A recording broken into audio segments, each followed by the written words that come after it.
Graphic স্কুলের পক্ষ থেকে সবাইকে আন্তরিক সালাম। আসসালামু আলাইকুম। আমি মামুনুর রশিদ। আজকে আমি আপনাদেরকে দেখাবো নিউ ডকুমেন্ট সম্পর্কে। আমরা যখন ফটোশপে কাজ করব তখন অবশ্যই কোনো একটা ডকুমেন্টের উপর কাজ করতে হবে। ওকে, তো সেই নিউ ডকুমেন্টের মধ্যে কি কি অপশন রয়েছে সবকিছু নিয়ে টোটাল ডিটেলস নিয়ে আলোচনা করব। ওকে, তাহলে নিউ ডকুমেন্টস নিতে গেলে আমাকে প্রথমে যেতে হবে মেনু বারে, ফাইল মেনুতে ক্লিক করে দেন আমাকে ক্লিক করতে হবে নিউ, অথবা আপনি চাইলে কিবোর্ডে শর্টকাট ইউজ করতে পারেন Ctrl+N। ওকে, আমি তাহলে এটা ক্লিক করছি এবং একটা ডায়লগ বক্স চলে আসবে। আমি টোটাল শুধুমাত্র আজকের টিউটোরিয়ালে এই নিউ ডকুমেন্টটা নিয়ে আলোচনা করব। নিউ ডকুমেন্টের প্রথমে যেটি আমরা দেখতে পাচ্ছি, এখানে আপনি চাইলে এই ডকুমেন্টের একটি নাম দিয়ে দিতে পারেন ডিফল্ট। তো আমি এটির নাম দিয়ে দিচ্ছি টেস্ট। ওকে, নিচে যেটা দেখতে পাচ্ছি এটার নাম হচ্ছে প্রিসেট। প্রিসেটটা কি? তো প্রিসেট নিয়ে একটু আলোচনা করি। ফটোশপের যেটা ডিফল্ট প্রিসেট যেটা সাইজ রয়েছে, প্রিসেট এটা হচ্ছে সাইজ, যে আমরা এটা কি সাইজে আসলে আমরা ডকুমেন্টটা তৈরি করব। ওকে, তো এখানে দেয়া আছে US paper, international paper. International পেপারের মধ্যে যদি আমরা ক্লিক করি দেন আমরা দেখতে পাচ্ছি নিচে সাইজ চলে এসেছে। তো সাইজে যেমন আমরা এগুলো সম্পর্কে অবশ্যই অবগত যে A4, A6, A5, A3 etcetera, এগুলো হচ্ছে ইন্টারন্যাশনাল পেপার সাইজ। আপনি যখন একটা ডিফল্ট এটা সেট করে দিবেন যে আমি A3 পেপার যখন সেট করে দিব, তখন নিচে এখানে উইথ হাইটটা অটোমেটিকলি আপনার A4 সাইজে এটা তৈরি হয়ে যাবে। ওকে, এবং ইউএস পেপারে যেগুলো রয়েছে যে লেটার, লিগ্যাল, এগুলো অটোমেটিকলি এখানে সেট হয়ে যাবে। এগুলো হচ্ছে বাই ডিফল্ট অবস্থায় রয়েছে। নিচে যেটা আমরা দেখতে পাচ্ছি ওয়েবটা কিসের জন্য? আমরা স্বভাবতই যখন আমরা কাজ করব ওয়েব এলিমেন্টের জন্য, অ্যাজ লাইক আপনি যখন ফেসবুকের কোনো একটা ফেসবুক কাভার পেজ বানাবেন কিংবা ওয়েব এলিমেন্ট, আই মিন ওয়েবসাইটের জন্য, কিংবা ওয়েবসাইটের জন্য কোনো যদি পোস্ট করেন, ব্যানার হোক, সেটা ফেসবুক কাভার পেজ হোক এটসেট্রা, সেই কাজের জন্য আপনাকে ওয়েব সিলেক্ট করতে হবে, সেটা পিক্সেলে কাউন্ট করতে হবে। তো পিক্সেলে যখন আপনি কাউন্ট করবেন সেটা অবশ্যই ওয়েব হবে, আর ওয়েব হইলেই পিক্সেল হবে এটা। অ্যান্ড নিচে আমরা দেখতে পাচ্ছি হচ্ছে film and video and custom. Film and video নিয়ে আমি কথা বলবো না, কারণ এটা হচ্ছে আমরা যেহেতু ফটোশপে যেটা আমরা শিখবো, এটা হচ্ছে আমরা টোটাল ইমেজ এডিটিং আমরা অ্যাপ্লিকেশনটা শিখবো। এই জন্য আসলে ফিল্ম অ্যান্ড ভিডিও নিয়ে আসলে কথা বলে লাভ হবে না। তারপর আমি একটু দেখাই, ফিল্ম অ্যান্ড ভিডিওর মধ্যে যখন আমরা যাব তখন সাইজ থেকে আমরা এখানে দেখতে পারবো যে আমরা যখন ইউটিউবে যখন একটা ভিডিও দেখি, সেটা আমরা হয়তো এটা জানি যে 720p অথবা 1080p এরকম আর কি।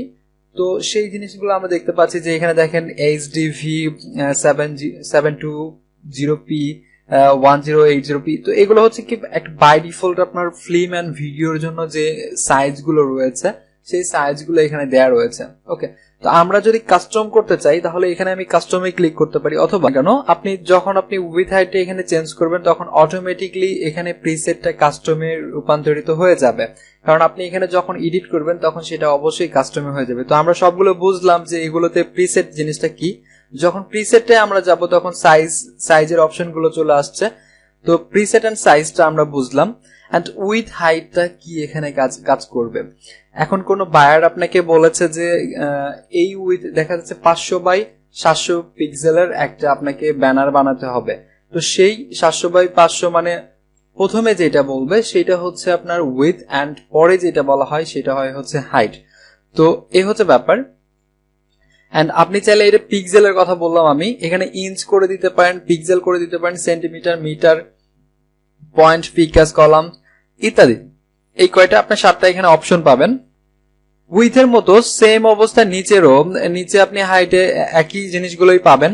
এখন আমরা দেখবো হচ্ছে রিজলিউশনটা আসলে কি, এখানে কোনটাতে কত দিতে হবে, কি কাউন্ট করা হয়। ওকে, আমার এখানে দেয়া আছে 300 রিজলিউশন। 300 রিজলিউশনটা আমরা সবসময় দিব প্রিন্ট এলিমেন্টের ক্ষেত্রে। প্রিন্ট এলিমেন্ট আই মিন যে আইটেমগুলো আপনি ডিজাইন করবেন ফটোশপে সেগুলো যদি প্রিন্ট হয়, business card, flyer, brochure etcetera, সেই আইটেমগুলো যদি প্রিন্ট হয় সেগুলোই হচ্ছে প্রিন্ট আইটেম। আর হচ্ছে প্রিন্ট আইটেমের রেজলিউশন দিতে হবে 300 রেজলিউশন দিতে হবে।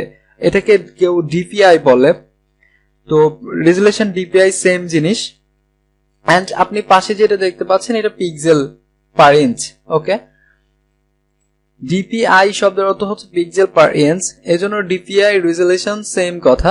ওকে, এন্ড এখানে কালার মোড, কালার মোডটা হচ্ছে এখানে কালার মোডটা নিয়ে একটু আলোচনার বিষয় রয়েছে।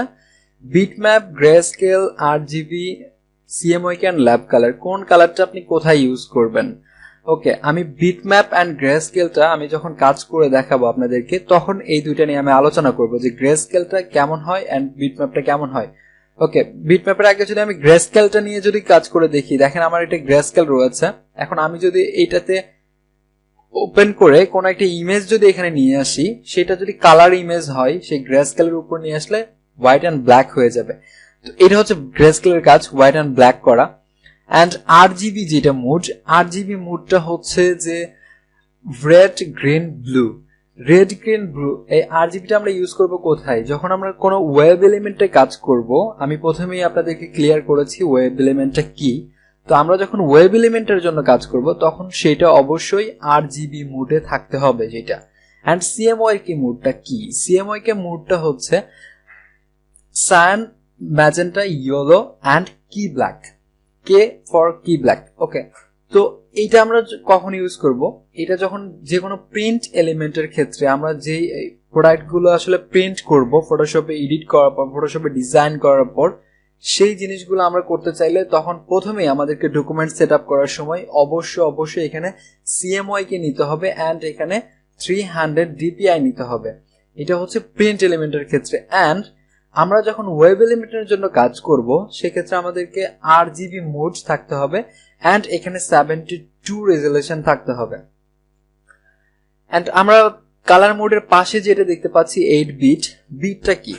বিটটা হচ্ছে 8 বিট, 16 বিট দেয়া আছে এবং 32 বিট দেয়া আছে। আপনার পিসির কনফিগারেশন যদি অনেক ভালো হয়, সেক্ষেত্রে আপনি চাইলে এখানে 16 বিট ইউজ করতে পারেন, 32 বিট ইউজ করতে পারেন।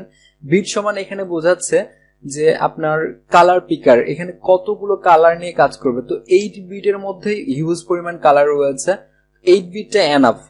ওকে, আর যদি আপনার পিসির কনফিগারেশন অনেক ভালো হয়, সেক্ষেত্রে আপনি এগুলো নিয়ে কাজ করতে পারেন, নো প্রবলেম। এন্ড নিচে ব্যাকগ্রাউন্ড কন্টেন্টস, ব্যাকগ্রাউন্ড কন্টেন্টসটা হচ্ছে এখানে 3টা অপশন রয়েছে। আপনি চাইলে এখানে ব্যাকগ্রাউন্ড কালার করতে পারবেন অথবা হোয়াইট এখানে এন্ড ট্রান্সপারেন্ট। ট্রান্সপারেন্ট যখন দিবেন, আমি এটা একটু ওকে করে দেখাই, তখন এরকম ট্রান্সপারেন্ট হয়ে যাবে। ওকে, আমি আবারও নিউতে চলে আসছি। ওকে, তো এটা হচ্ছে, আবার আমি যদি হোয়াইট করে দিই তাহলে এটা সেম অবস্থা, ব্যাকগ্রাউন্ডটা শুধুমাত্র হোয়াইট হয়ে যাবে। তো এরকম। এন্ড অ্যাডভান্সের মধ্যে 2টা অপশন রয়েছে, এটা হচ্ছে অ্যাসপেক্ট রেশিও এন্ড হচ্ছে কালার প্রোফাইল। কালার প্রোফাইলের মধ্যে এসআরজিবিটা বেশি ইউজ করা হয়। SRGB that's mean super RGB. And অনেকেই আছে যে অ্যাডোবি আরজিবি ইউজ করে, এটা আপনি যে কোনোটা ইউজ করতে পারেন, এটা ডাজন্ট ম্যাটার।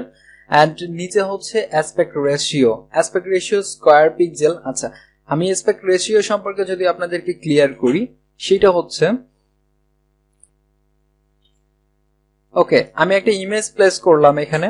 তো এই ইমেজটা আমি যদি এটাকে সমানভাবে যদি রাখতে চাই, তাহলে এইভাবে চলে আসতে হবে। তাহলে আমার ইমেজটার অ্যাসপেক্ট রেশিও ঠিক থাকলো না, এটা চ্যাপ্টা হয়ে গিয়েছে। এন্ড আমি যদি এইটার অ্যাসপেক্ট রেশিওটা যদি ঠিক রাখতে চাইতাম, তাহলে আমাকে এই পাশে ধরে এইভাবে আমাকে সমান করতে হতো। তো আমি এইভাবে সমান করলে দেখা যাচ্ছে কি হচ্ছে, আমার নিচে খালি জায়গা রয়ে যাচ্ছে। তো এই জিনিসটা হচ্ছে অ্যাসপেক্ট রেশিওর মধ্যে পড়তেছে যে আপনি এটা কি করবেন, এটা স্কয়ার পিক্সেলে রাখতে হবে। ওকে, এটা বাই ডিফল্ট অবস্থায় স্কয়ার পিক্সেলে থাকে। অ্যাসপেক্ট রেশিওর মূল জিনিসটা হচ্ছে এটা যে আপনার ইমেজটাকে সমান তালে যেদিকে আপনি নিয়ে যান না কেন, সমান তালে সেটা যাবে। এটাই হচ্ছে অ্যাসপেক্ট রেশিওর কাজ। তো মোটামুটি আমার মনে হয় যে নিউ উইন্ডো সম্পর্কে আর আপনাদেরকে বোঝাতে হবে না। আমি যখন নেক্সট ধাপে যখন কাজ করা শুরু করব, তখন আরজিবি এন্ড সিএমওয়াই কে আমি এখানে কত রেজোলিউশন নিচ্ছি, তো এই সম্পর্কে আশা করি আপনারা অনেকটা ক্লিয়ার হয়েছেন।